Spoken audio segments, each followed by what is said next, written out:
Watson, and it's a privilege to be sharing with you again as we focus and prepare to plant on your specific role in church planting. It's so important to know ourselves in the process of church planting so that we can be more effective.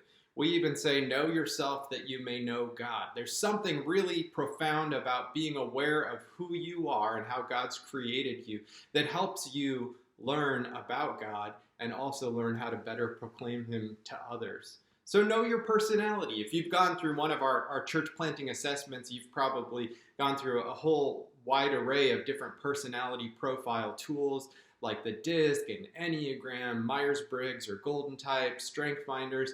You've learned a bit about your personality. Who has God created you to be?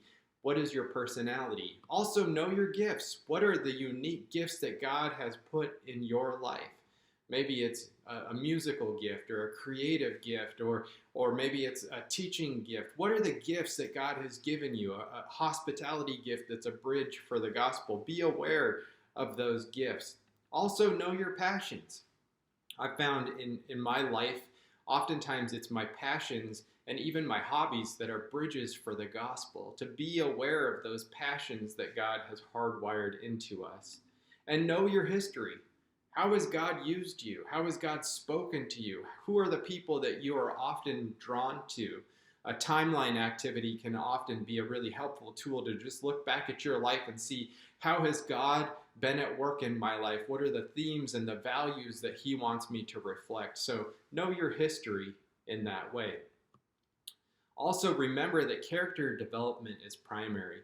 God often wants to really address the areas in our life that are the blind spots to us as a way to challenge us to continue to grow in our character development. We often say in church planting that God calls you to church planting not because of what He's going to do through you, but because of the work He wants to do in you. So just know in that way that God often wants to bring out those blind spots and address that so that we grow in our character. Also, know your dark side as a leader. All of us have a shadow side to our strengths. For some of us, it's fear, control, lack of boundaries, being overly self-focused, maybe being passive-aggressive. There are all of these different dark side tendencies that we have. And if you'd like to do further research on that, there's a great book out there called Overcoming the Dark Side of Leadership, to be aware of those shadow tendencies, to know ourselves well so that we can be used by God effectively.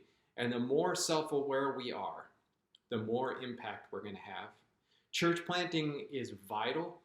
And know this, that many leaders have gone into church planting without self-awareness, and it's done a great deal of harm in their life, and it's hurt other people in the process as well. So grow in your self-awareness, grow in the character that God wants to develop in you.